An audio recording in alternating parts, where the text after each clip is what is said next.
शंकरं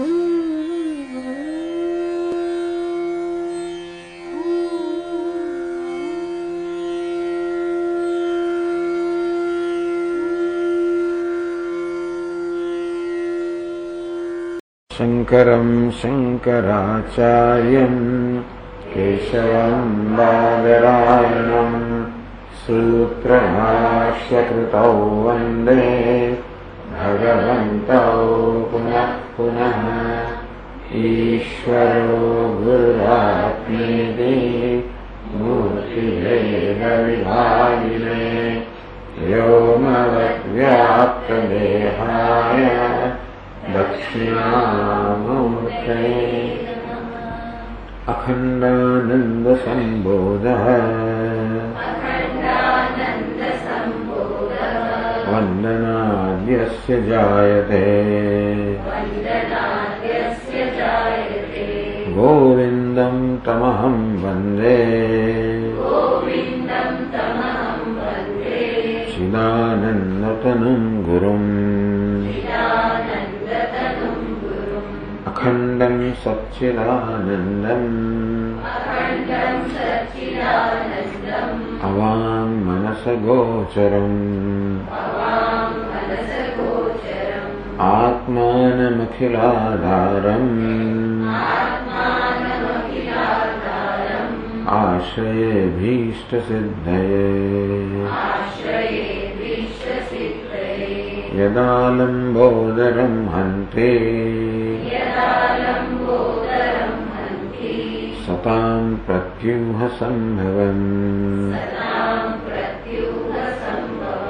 तदा लम्बे दयालम्बम् लम्बोदरपदाम्बुजम्।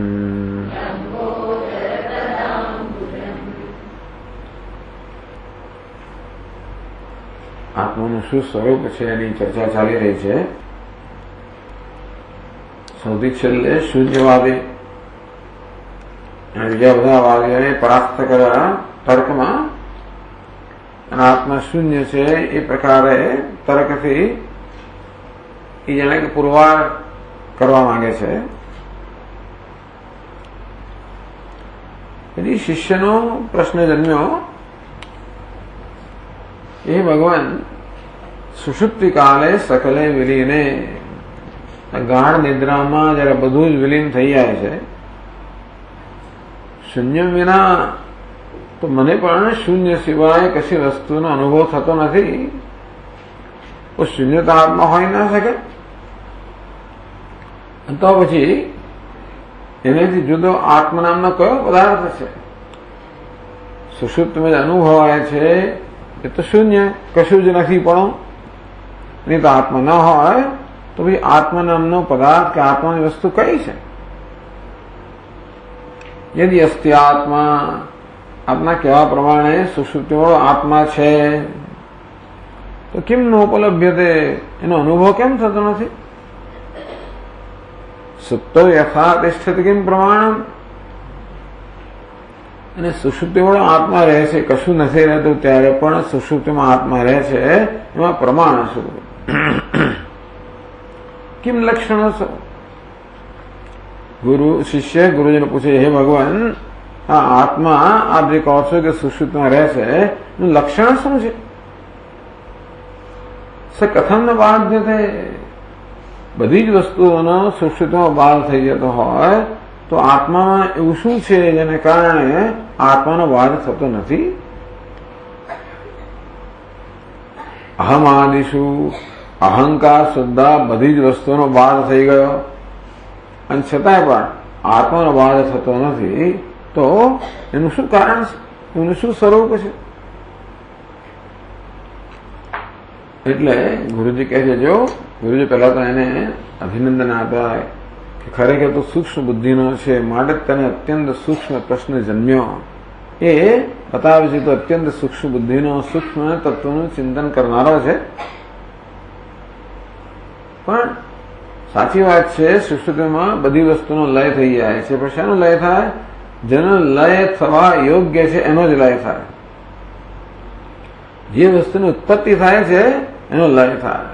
પરંતુ જેની ઉત્પત્તિ નથી એમ લય ક્યાં થવાનો હતો? સુષુબુદ્ધ્યાદિ સકલમ. ખરું, બુદ્ધિથી માંડીને અહંકારથી માંડીને બધી જ વસ્તુઓનો લય સુષુપ્તિમાં થઈ જાય છે. બરોબર? શેમાં લય થાય છે? નાશ નથી થતો. શું કારણે? સુષુપ્તિમાં અહંકારથી માંડીને બધી જ વસ્તુઓ પોતાનું જ્ઞાન છે એમાં લીન થઈ જાય છે.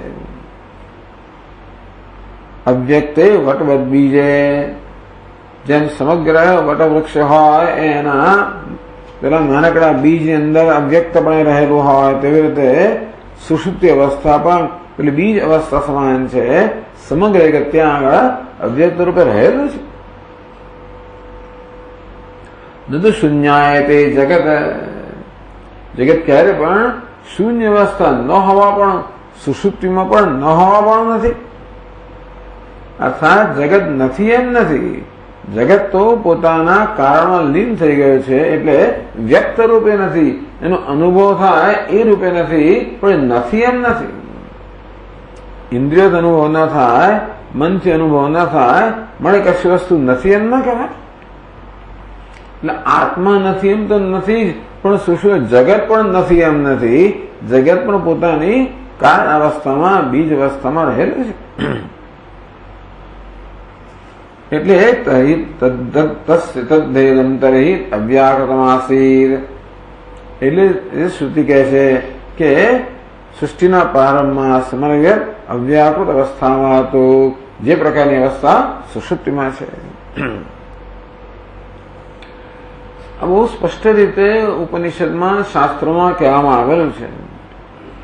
પણ શાસ્ત્રોનું તાત્પર્ય ન સમજવાને કારણે આ અક્કલ વગરના શૂન્યવાદી લોકો એમ કહે છે કે સુષુપ્તિમાં શૂન્ય છે. પછી કહેશે શું કે આપણે તો કહીએ સુષુપ્તિમાંથી જાગ્રત સ્વપ્નની ઉદ્ભવ થાય તો શૂન્ય હોય તો એનો અર્થ એવો થયો કે શૂન્યમાંથી સમગ્ર જગતની ઉત્પત્તિ થાય. એવું બધું સાંભળ્યું જ કરો. સતત સત ઉત્પત્તિ શ્રૂયતે ન ચ દૃશ્યતે. કશું ના હોય અને કશું એમાંથી જન્મ્યું હોય એવું તો સાંભળ્યું નથી અને જોયું નથી. ઉદયિતેન શૃંગાત્યમ ખપુષ્પાત્યમ ભવિષ્યતિ. શું મનુષ્યના શિંગડામાંથી જે પોતે જ નથી એમાંથી કશું થયેલું જોયું જ તમે? કે આકાશ પુષ્પ જે પોતે જ નથી એમાંથી કશું ઉત્પન્ન થયું સાંભળ્યું જ કોઈ દિવસ? શૂન્ય જે પોતે જ નથી એમાં જગત ઉત્પન્ન થાય એ કેવી રીતે બની શકે? તો ઘડો છે એ માટીમાંથી ઉત્પન્ન થઈ શકે. કેમ? કારણ કે માટીમાં ઘડો અવ્યક્ત રૂપે રહેલો છે માટે વ્યક્ત થાય છે. ક્યારે જળમાંથી કે રેતીમાંથી કે જળ ને રેતી બંને ભેગા કરો તોય પણ એમાંથી ઘડો કેમ ના બને? કારણ કે રેતીમાં ઘડો અવ્યક્ત રૂપે નથી અને પાણીમાં પણ નથી. એ બંને ભેગા તો ઘડો ન થાય. તેથી કારણ કે એવું છે, જે વસ્તુ જેમાંથી જન્મે એનો સ્વભાવ હોય, તો કે માટી એ ઘડાનો સ્વભાવ છે માટે ઘડો માટીમાંથી જન્મે. પેલું બીજ એ સ્વભાવ હોય તો એમાંથી વૃક્ષ જન્મે. પણ શૂન્ય કશાનો સ્વભાવ ન હોય તો શૂન્યમાંથી કઈ વસ્તુ જન્મી શકે? ટૂંકમાં માટીમાં જે વસ્તુ નથી એ માટીમાંથી ન જન્મે. માટીમાં જે રહેલું છે એ માટીમાંથી જન્મે. ઘડો માટીમાં અવ્યક્ત રૂપે રહે છે માટે માટીમાંથી જન્મે છે. પાણીમાં નથી માટે પાણીમાંથી નથી જન્મતો. અન્યથા વિપરીતમ સ્યાત કાર્યકારણ લક્ષણમ. જો ગમે તે વસ્તુ નમાંથી ગમે તે જન્મે. આ તો ઘડો આપણે કહીએ માટીમાંથી જન્મ્યો પણ ખરેખર નથી. એ ઘડો જન્મતો નથી, અવ્યક્ત અવસ્થામાં છે. એ ઘડો માત્ર વ્યક્ત થાય છે.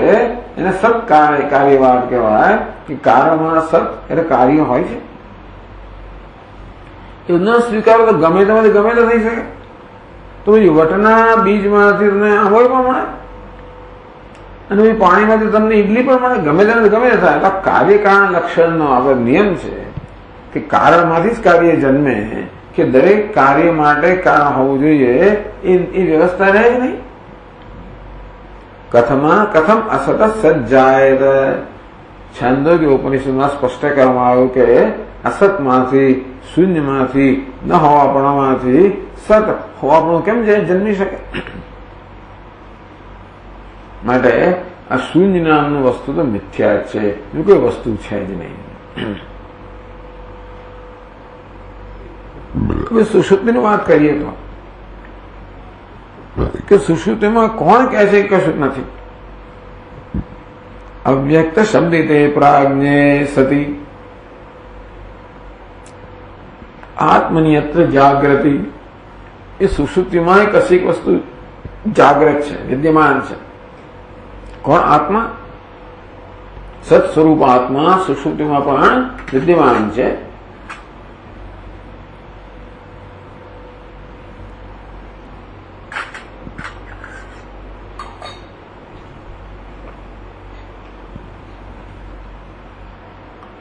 તો આપણે શૂન્યવાદીને પૂછવું જોઈએ કે હે ભ્રાંત શિરોમણી, સુષુપ્તિમાં પ્રાજ્ઞ નામનું તત્વ છે, આત્મા પ્રાજ્ઞ રૂપમાં રહેલો છે.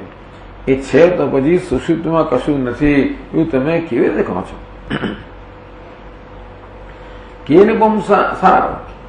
ચાલો, સુષુપ્તિમાં કશું નથી એવું તને કહેનાર કોણ? તું કે બીજો કોઈ? તારી સુષુપ્તિમાં કશું જ નથી એવું તને કહેનાર કોઈ તો હોવું જોઈએ ને. તો તું કહે ને કે સુષુપ્તિમાં કશું નથી, એ કહેનાર કોણ? તું છે ને કે બીજું કોઈ છે?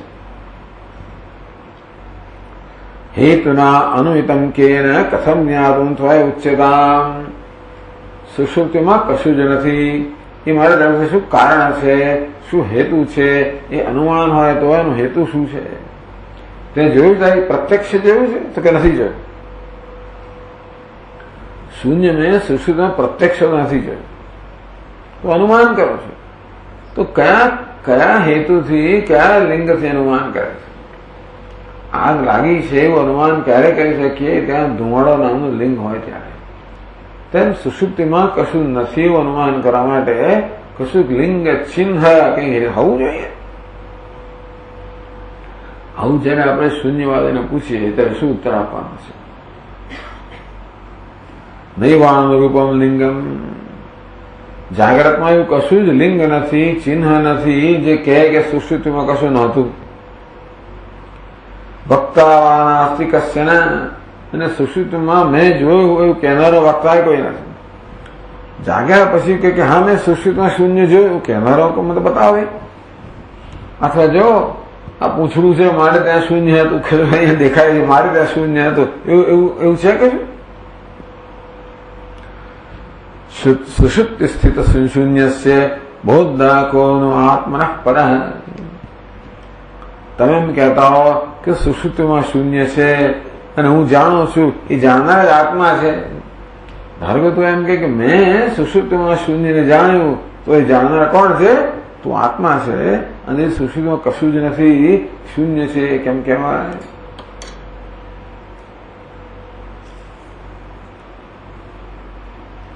નિયમ શું છે? સ્વેનાનુભૂતમ સ્વયમેવ વક્તિ. નિયમ તો એવો છે કે દરેક મનુષ્ય કોના વિશે કહી શકે?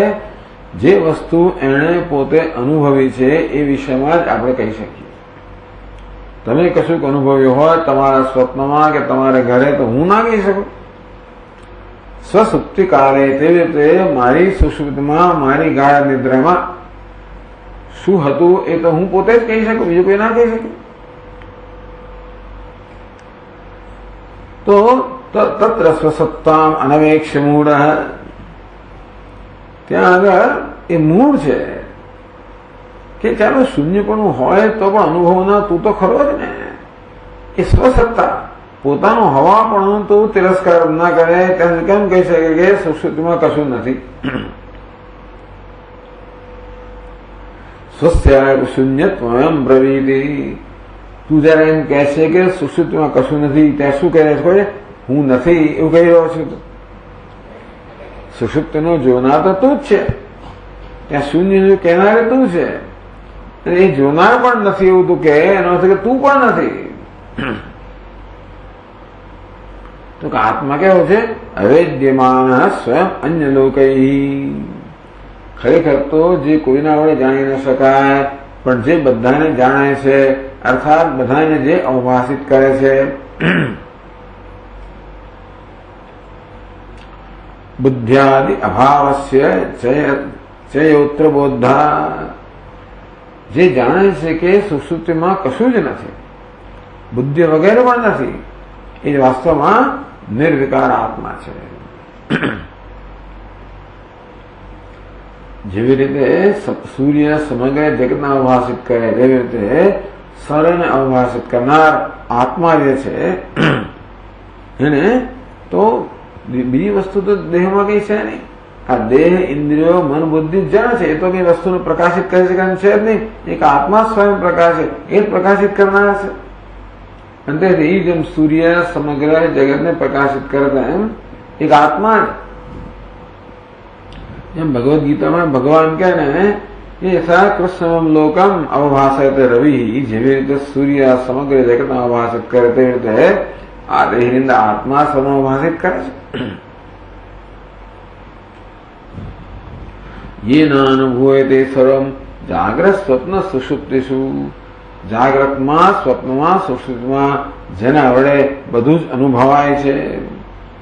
વિજ્ઞાતારમ ઇમમ કોનું કથમ વેદુમર્હતિ, એ સર્વને જાણનારા આત્માને કોણ જાણી શકે? કારણ કે એ કોઈ જાણનાર નથી.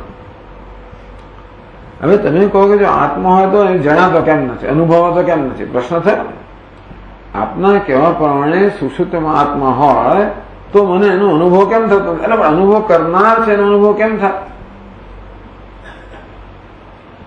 સર્વસ્ય દાહકો વન્ની, જે અનુભવ કરનાર હોય હંમેશા અનુભવ કરનાર હોય, દ્રષ્ટા હંમેશા દ્રષ્ટા હોય, દૃશ્ય હંમેશા દૃશ્ય હોય.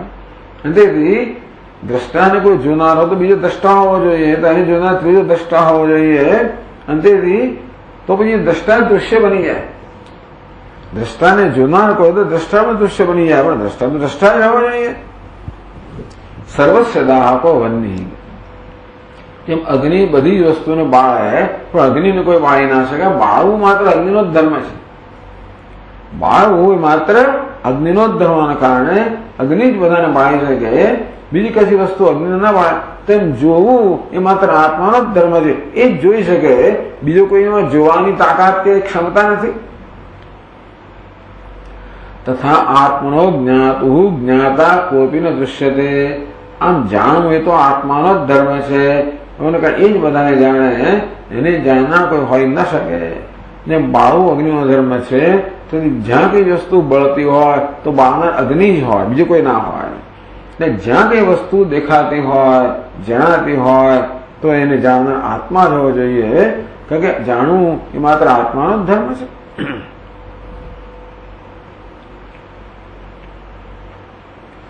બુદ્ધ્યાદ વેદ્ય વિલયાદ એમેક એવ સુપ્તૌ ન પશ્યતિ શૃણોતિ ન વેત્તિ કિંચિત. સુષુપ્તિમાં બુદ્ધિ વગેરે બધી જ વસ્તુઓ જે દૃશ્ય છે બધાનો વિલય થઈ જાય છે. એટલે કેમ તો ભાઈ સુષુપ્તિમાં કેમ નથી કઈ ખબર હોતી? કારણ કે જેને જોઈ શકે એ વસ્તુ છે નહીં. યદ્વૈ તન્ન પશ્યતિ પશ્યન્વૈ તન્ન પશ્યતિ. બૃહદારણ્યને કહ્યું, ઉપનિષદમાં કહ્યું કે સુષુપ્તિમાં કશું જોતો નથી, સાંભળતો નથી. જોતો નથી કેમ? જુએ છે પણ જોતો નથી. પશ્યન્વૈ તન્ન પશ્યતિ, કારણ કે નહીં દ્રષ્ટુ દૃષ્ટે વિપરીલોકો વિદ્યતે અવિદ્યા અવિનાશિત્વાત. કારણ કે આ જોનારનો જોવાપણનો ક્યારેય લોપ થતો જ નથી. પણ તમે જુઓ ક્યારે? જોવાનું કશું હોય ત્યારે. દ્વિતીય મસ્તી, એના કરતા અન્ય કશું જોવાનો પદાર્થ હોત તો એ જોત ને. જાગ્રતમાં સ્વપ્નમાં આપણે જોઈએ છીએ શેને કારણે? આપણા કરતા બીજી વસ્તુઓ છે માટે જોઈએ છે. એટલે જોવા યોગ્ય વસ્તુ હોય તો આપણે જોઈ શકીએ. જાગ્રત સ્વપ્નમાં જોવા યોગ્ય વસ્તુ છે માટે આપણે જોઈ શકીએ છીએ. સુષુપ્તિમાં આ બધી જોવા યોગ્ય વસ્તુઓનો તો લઈ રહી જાય છે. બુદ્ધિથી માણીને, દેહથી માણીને જગતને બધા વિષય બધાનો સુષુપ્તિમાં લય થઈ જાય છે. એટલે જોવા યોગ્ય કશું નથી, એટલે માંડે જોતો નથી આત્મા. સાંભળવા યોગ્ય કશું નથી માટે સાંભળતો નથી. જાણવા યોગ્ય કશું નથી માટે જાણતો નથી. સુપ્તૌ ન પશ્યતિ ન શૃણોતિ ન વેત્ય કિંચિત. સુષુપ્તિમાં કે જોતો નથી, સાંભળતો નથી કે પછી જાણતો નથી. એનું કારણ એમ નથી કે તે જાણનાર નથી. તો અહીંયા બેઠો હો, તમે બધા હો તો હું વાત કરી શકું, તમને જોઈ શકું. બધા જતા તો હું કોને જોઉં? જોનારો હાજર છે. કશું દેખાતું નથી એનો અર્થ નહીં કે જોનાર નથી. સુષુપ્તિમાં કશું જણાતું નથી એનો અર્થ નહીં કે જાણનાર નથી. પછી જાણનાર ક્યારે બને? જાણવાનો વિષય હોય ત્યારે. હું હોઉં ખરો, પણ જોનાર ક્યારે બનવું? જોવાનો વિષય હોય ત્યારે. આ જોનાર કે દ્રષ્ટા શું છે? હંમેશા દૃશ્યની દ્રષ્ટિ સંદર્ભમાં હોય. આપણને હું પિતા ક્યારે કહેવાઓ? મારો સંતાન અહીંયા હોય તો એની દ્રષ્ટિ હું પિતા કહેવાઉં. આ દરેક વસ્તુ એક પ્રકારનો વેશ છે, તેથી વેશના સંદર્ભમાં કહેવાય. હું દ્રષ્ટા ક્યારે કહેવું? દૃશ્ય હોય ત્યારે. શ્રોતા ક્યારે કહેવાઉં? શ્રોતવ્ય હોય ત્યારે. જ્ઞાતા ક્યારે કહેવું? જ્ઞેય હોય ત્યારે. પણ બધું જોવાનું, સાંભળવાનું, જાણવાનું જે કંઈ છે કશું હોય જ નહીં. એટલે હું છું પણ જોનારો નથી, કારણ કે જોવાનું કશું નથી. હું છું પણ સાંભળનાર નથી, કારણ કે સાંભળવાનું કશું નથી. હું છું પણ જાણનાર નથી, કારણ કે જાણવાનું કશું નથી. પણ હું નથી એવું સિદ્ધ થતું નથી. જોનાર નથી, સાંભળનાર નથી, જાણનાર નથી સુષુપ્તિમાં, પરંતુ કશું નથી એવું સિદ્ધ થતું નથી. ત્યાં જોનાર કેમ નથી? જોનાર તો છે, પણ કશું જોવાનું ન હોવાના કારણે એને જોનાર એવું એનો વેશ એનું નથી કે સાંભળનાર કે જાણનાર. સૌ શુપ્તિકસ્ય તમસ સ્વમેવ સાક્ષી. છતાં ગાઢ નિદ્રામાં અંધકાર હોય છે, અજ્ઞાન હોય છે, એને જોનારો છે. કોણ છે? આત્મા. ભૂત્વા પ્રતિષ્ઠિત સુખેન ચ નિર્વિકલ્પ. ત્યાં જોનાર, સાંભળનાર કે પછી જાણનાર એવો કોઈ વિકલ્પો નથી. એ પ્રકારના બધા વિકલ્પો તો રહી નિર્વિકલ્પ આત્મા સુષુપ્તિમાં જરૂર છે. તો સુષુપ્તિ શું છે? નથી. અંધકાર છે, તો અંધકારનો જાણનાર તો છે.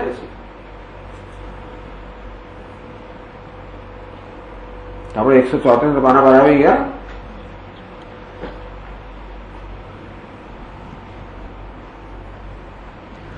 સુષુપ્તો આત્મસદ્ભાવે પ્રમાણમ પંડિતોત્તમ વિદુઃ. પંડિતોત્તમ, જે ઉત્તમ પંડિતો છે એ લોકો તો સુષુપ્તિની અંદર પણ આત્માના હોવાપણું પ્રમાણ કહે છે. સુષુપ્તિમાં આત્મા છે, ભલે જોનાર નથી, ભલે સાંભળનાર નથી કે જાણનાર, પણ આત્મા છે. એનું પ્રમાણ, એનો પુરાવો શું છે ભાઈ? તો કે જે શ્રેષ્ઠ પંડિતો છે એનો પુરાવો આ પ્રકાર આપે છે. સપ્રત્યવિજ્ઞાનમ આબાલ વૃદ્ધ સંમતમ. તો કયા પ્રકારનું પ્રમાણ છે ને? પ્રત્યવિજ્ઞા કહેવામાં આવે છે. સુષુપ્તિમાં આત્માના એટલે હું ના હોવાપણાનું પ્રમાણ કે પુરાવો કયો છે? એને પ્રત્યવિજ્ઞા કહેવાય. પ્રત્યવિજ્ઞા કોને કહેવાય? ઓળખાણ, રેકગ્નિશન. Cognition, recognition. કોગ્નિશન જાણવું, રેકગ્નિશન ઓળખવું.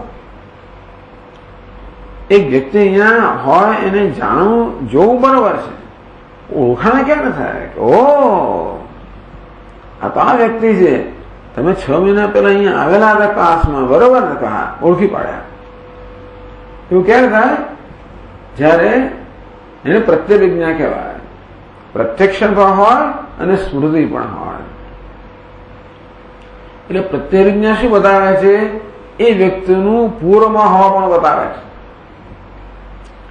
પ્રત્યવિજ્ઞામાં પ્રત્યક્ષ અને સ્મૃતિ બે વસ્તુ રહેલી તો ઓળખાણ થાય. કોઈ વસ્તુને ઓળખી કે ભાઈ આ નેપકિન છે કે આ રૂમાલ છે ધારો કહીએ, તો રૂમાલ કોને કહેવાય મારી સ્મૃતિમાં હોવું જોઈએ. તો આ પદાર્થને રૂમાલ તરીકે ઓળખવું કે આ ડિજિટલ રેકોર્ડર છે તો ઓળખી નાખું કે આ ચલો મારું છે ને તારું છે એવું પણ ન ઓળખે તો આ ડિજિટલ રેકોર્ડર છે એવું ઓળખીએ છીએ. આ પુસ્તક છે એવું તો ઓળખીએ છીએ ને. આ છે એ પ્રત્યક્ષ કહેવાય. પણ પુસ્તક છે શું કહેવાય છે? ઓળખ કહેવાય. પુસ્તકપણું આમાં છે. એ પુસ્તકપણું કેવું હોય મારી સ્મૃતિમાં હોય તેને ઓળખું ને, અને સાથે કે મારું પુસ્તક છે એ તો બધા મોટી ઓળખાણ છે. તેમ ઓળખાણ શું બતાવે છે? જેને આપણે ઓળખીએ છીએ એ વસ્તુની પૂર્વ હાજરી અસ્તિત્વ બતાવે છે.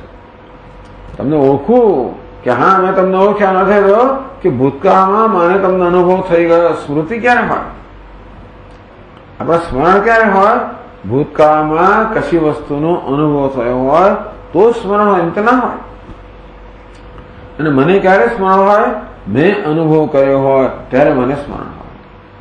હું જયારે ઓળખું કે આ તમે છો, આ દેવદત્ત છે, એનો અર્થ એ થયો કે મેં ભૂતકાળમાં દેવદત્તનો અનુભવ કરેલો છે, માટે દેવદત્તની સ્મૃતિ મારા મનમાં છે, અને તેથી અત્યારે દેવદત્તની ઓળખાણ થાય છે. બરોબર ને? આ પ્રત્યવિજ્ઞા વેદાંતી લોકોને મહત્વની વસ્તુ છે. ઓળખાણ. ઓળખાણ શું બતાવે છે? સાતત્ય બતાવે છે. શૂન્યવાદી સામે વેદાંતી લોકોનું આ એક બહુ જ અગત્યની દલીલ છે. પ્રત્યભિજ્ઞા કે તમને ઓળખું છું ભાઈ. આપણે 15 દિવસ પહેલા મળેલા, એનો અર્થ એ કે 15 દિવસ દરમિયાન તમે છો. જો ન હોત અત્યારે મને મળ્યા ના હોત ને તો આપણે મળી ના શક્યા, જો હાજર ના હોત તો. હું પણ છું 15 દિવસ પહેલા તમને જોનારો, હું જ અત્યારે તમને જોઈ રહ્યો છું. પણ ખરું બે જણની ઓળખાણ થઈ ને. જેને જોઉં છું એની પણ ઓળખાણ થઈ, અને એટલે એ જેને જોઉં છું એ તો 15 દિવસ સુધી હાજર છે, અસ્તિત્વ છે. તેમ જોનારો હાજર હોય તો જ એને યાદ આવે ને. એ જે દેખાય છે તે અને જે જોનારો છે એ બંનેનું સાતત્ય, સતત હોવા. પણ વચ્ચે મરી ગયો પાછો જન્મ્યો તો એને કશું યાદ ના હોય, પણ આપણે યાદ છે બધા છે કે જોનાર હું હતો અને જેને જોઉં છું કે તું. પણ પ્રત્યવિજ્ઞા વસ્તુનું સાતત્ય બતાવે છે.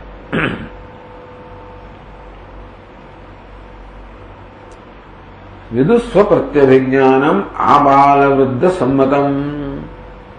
બાળકથી માંડીને વૃદ્ધ સુધીના બધા લોકોને આ ઓળખાણ તો હોય જ છે. બાળક પણ ઓળખે કે મારી મમ્મી છે, એટલું તો ઓળખે ને.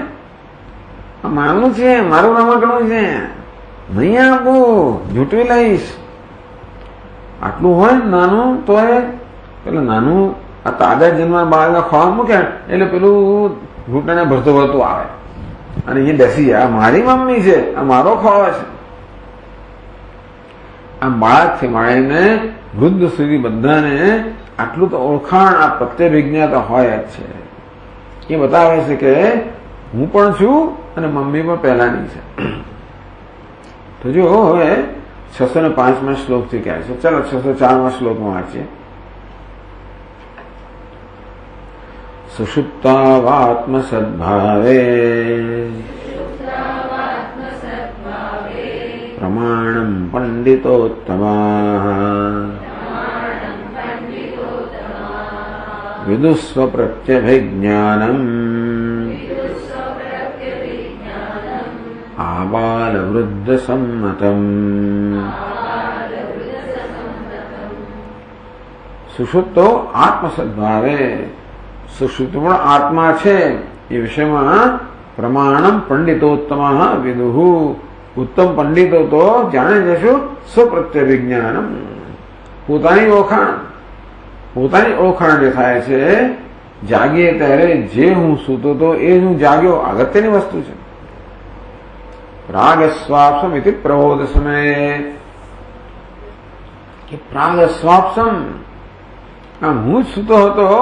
એ સવારે જાગીએ ત્યારે આપણને અનુભવ છે ને કે જે હું સૂતો હતો એ જ હું જાગ્યો. કોઈ ત્રીજી વ્યક્તિ જાગી નથી, કોઈ નવી વ્યક્તિ નથી જાગી.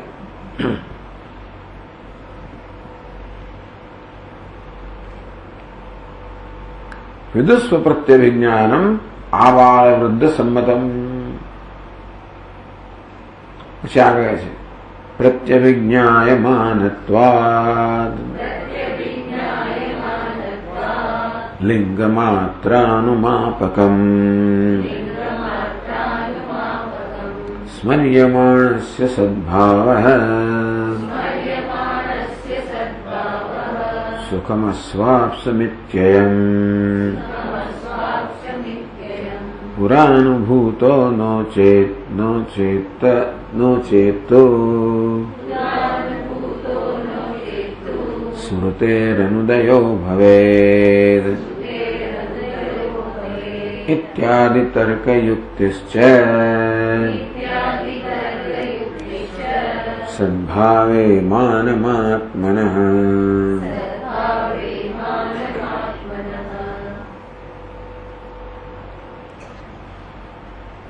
સુખમ અસ્વાપ્સમ ઇતિ.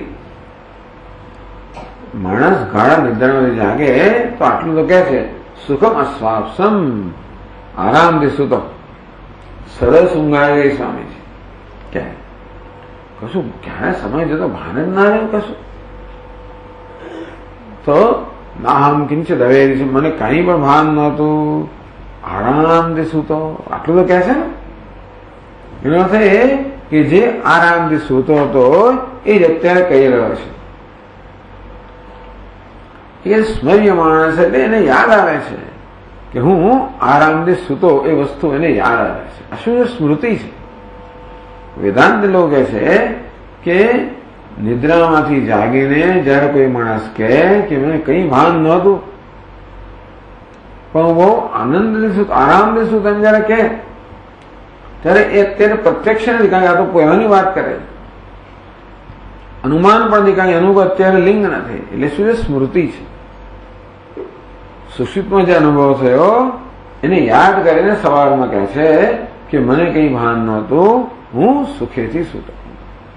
એનો અર્થ એ થયો કે સુષુપ્તમાં કઈ ભાન ન હોવું અને સુખ હોવું. સુખેથી સૂતો એટલે કે પોતાના સુખના અનુભવની વાત કરે છે કે હું અને પ્રત્યભિજ્ઞા જે સૂતો હતો, જે સુખેથી સૂતો હતો તે જ હું અત્યારે જાગું છું. જેને કશું જ ભાન ન હતું તે હું અત્યારે જાગું છું. ખરું ને? હું એટલે કોણ? મને કઈ ભાન નહોતું, એના સાથે શું થયો કે જે હું ને કશું ભાન નહોતું એ જ હું અત્યારે કહી રહ્યો છું. સુખેથી સૂતો, જેને સુષુપ્તિમાં સુખનો અનુભવ કર્યો હતો એ અત્યારે હું કહી રહ્યો છું. આમ પોતાની ઓળખ થાય છે. કેવો? સુખી હું, અજ્ઞાની હું, અત્યારે બોલી રહ્યો છું. સ્મર્યમાણસ્ય સદ્ભાવ. આમ જાગીને આપણે આપણી પોતાની જાતને યાદ કરીએ છીએ.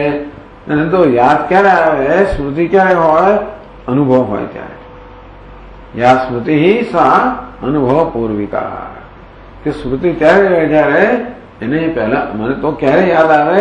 મને અનુભવ થયો હોય તો. એટલે યાદ આવવું કે સ્મરણ થવું એ એવી અપેક્ષા રાખે છે કે અનુભવ થયો હોય તો જ યાદ આવે, તો જ સ્મરણ થાય, નહીં તો ના કહી શકે. હા મને યાદ આવે, હા તમે પણ કોઈ દાડો જોયા ને એવું બની ના શકે. કોઈ દાડો જોયા જ ના હોય છતાં યાદ આવે તો પછી કઈક ગડબડ થઈ કહેવાય. પણ એવું તો બને નહીં. યાદ છે ખરું પણ કોઈ દાડો અનુભવી નથી, એ તો શું યાદ છે તને? શું યાદ? યાદ નો કદાચ એ શબ્દનો અર્થ ના ખબર એવું બની શકે, પણ યાદ ક્યારે હોય? અનુભવી હોય ત્યારે. સ્મર્યમાણસ્ય સદ્ભાવ એટલે આ નામની વસ્તુ છે, આ નામની વ્યક્તિ છે, આ નામ બધું છે જેનું આપણે સ્મરણ કરીએ છીએ એનો હવાપણું સિદ્ધ થાય છે. કશીક વસ્તુનું સ્મરણ થાય એટલે એ વસ્તુનું હવાપણું સિદ્ધ થાય છે. તો મારું પોતાનું સ્મરણ થાય છે. સુષુપ્તિ પર જાગૃત થઈ ત્યારે મારું પોતાનું સ્મરણ થાય કે જે સુખેથી સૂતો હતો એ અત્યારે હું જાગું છું. જેને કશું ભાન નહોતું એ અત્યારે હું જાગું છું. તેથી હુંનું હવાપણું સુષુપ્તિમાં નક્કી થઈ ગયું.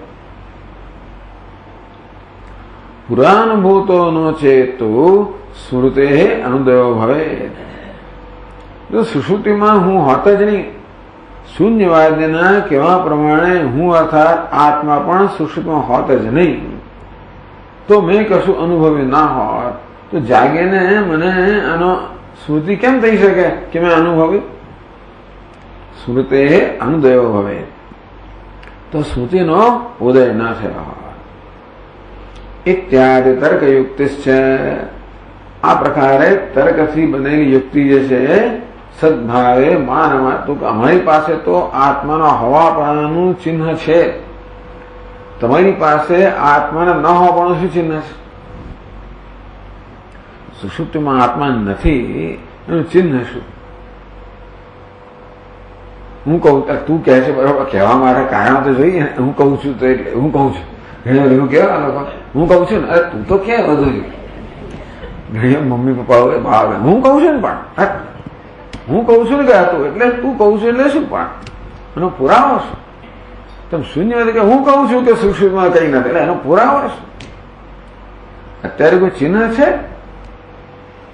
અમે તો કહે છે કે અમારો અનુભવ તો છે જ નહીં, કે કશું ન હોય ને કશું એમાંથી બન્યું હોય તો અમે તો જોયું નથી, સાંભળ્યું નથી. તું પહેલો કહેનાર નીકળા તો બતાવો ભાઈ કે મનુષ્યના શિંગડામાં કશું જન્મે છે, બને એ વસ્તુ છે જ નહીં, એમ તો કે બને એવું તું બતાવો.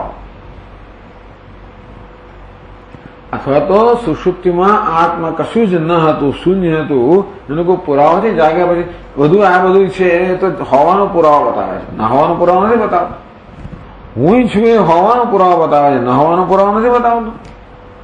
તો એવું શું છે તું જે કહે છે કે ન હોવાનો પુરાવો છે? મને કઈ ભાન નહોતું. તને ભાન નહોતું એનો અર્થ એનું કારણ એ છે કે ભાનનો વિષય નહોતો. જો સુષુપ્તિમાં કશું હોત તો મને ભાન કેમ ના હોત? એટલે સુષુપ્તિમાં બધી વસ્તુઓ લીન થઈ ગઈ છે, એટલે જોવાનું કોઈ નથી, માટે તું જોનાર નથી. તું છે, જોનાર નથી. જોનારનું જોવાપણું જતું ત્યારે તું શું બની જાય છે? દ્રષ્ટાંત જતો દ્રષ્ટિ સ્વરૂપ બની જાય છે. ત્યારે શ્રોતાંત જતો શ્રુતિ સ્વરૂપ બની જાય છે. જ્ઞાતા જતો જ્ઞપ્તિ સ્વરૂપ બની જાય છે. કારણ કે જેવી રીતે પેલો અભિનેતા હોય એ રાજા ભિખારી પ્રધાન બધું હોય ત્યારે વેશ પહેરે, ત્યાં વેશ પહેરે ત્યારે શું થઈ જાય? કોઈ રાજા પણ અરાજા બની જાય.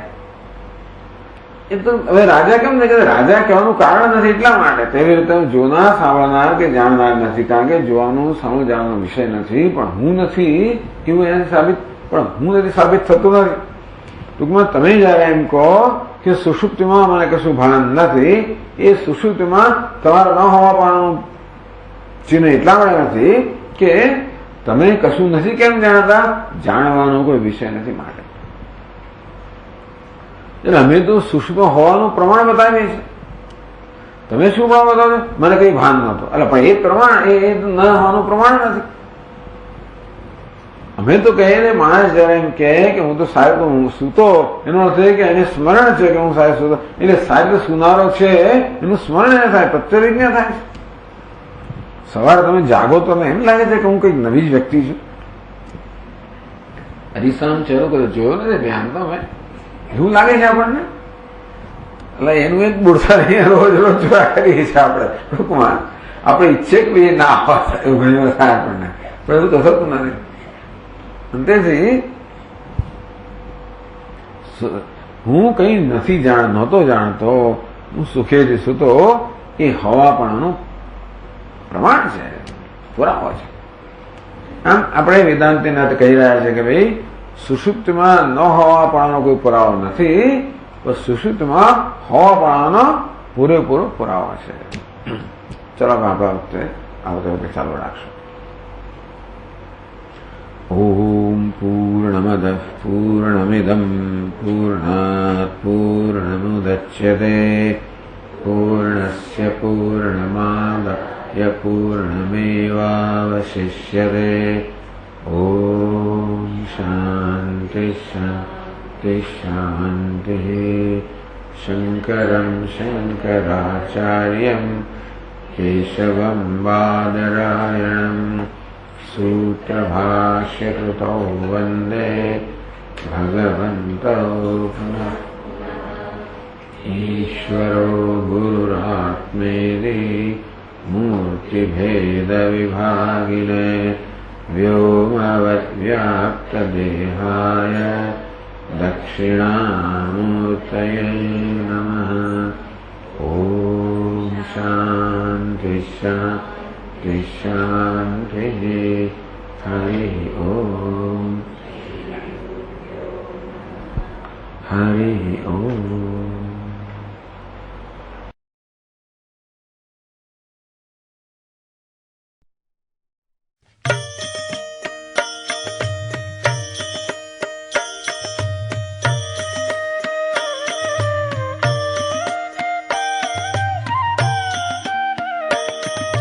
मानस भज रे गुरु चरणम, मानस भज रे गुरु चरणम, दुस्तर भव सागर तरणम, दुस्तर भव सागर तरणम।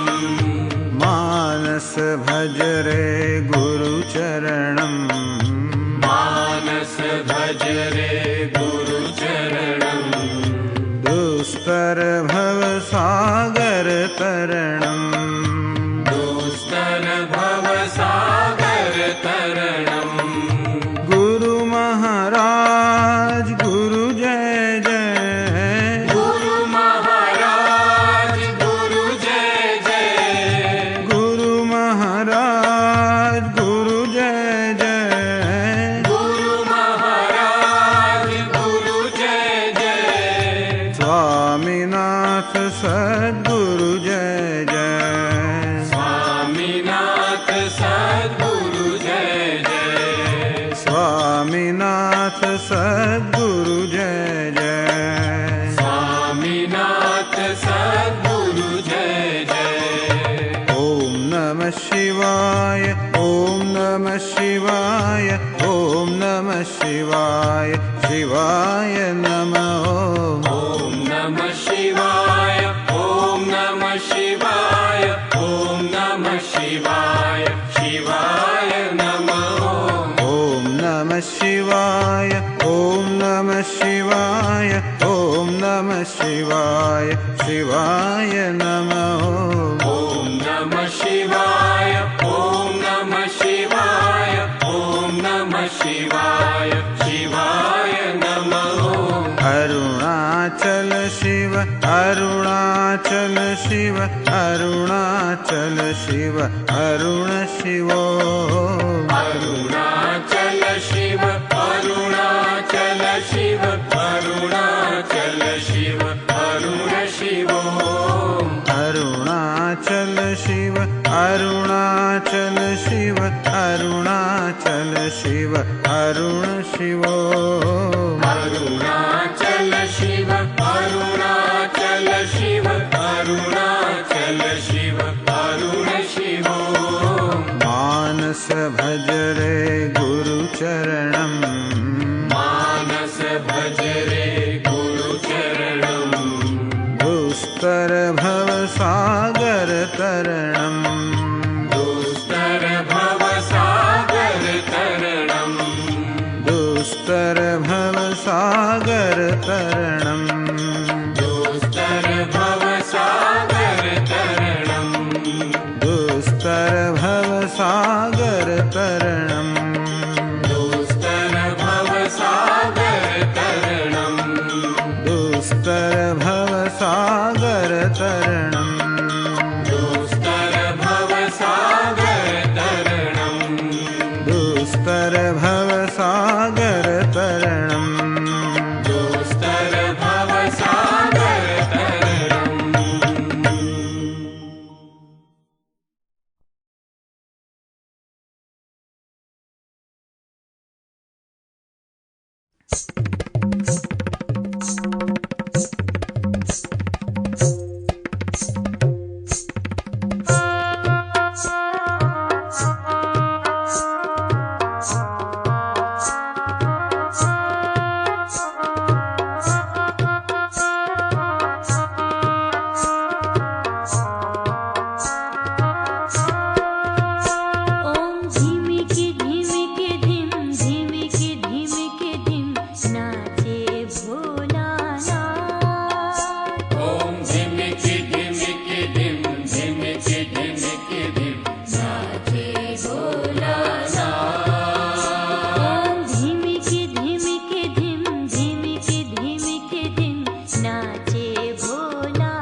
डमरू बोले हर हर हर ओम।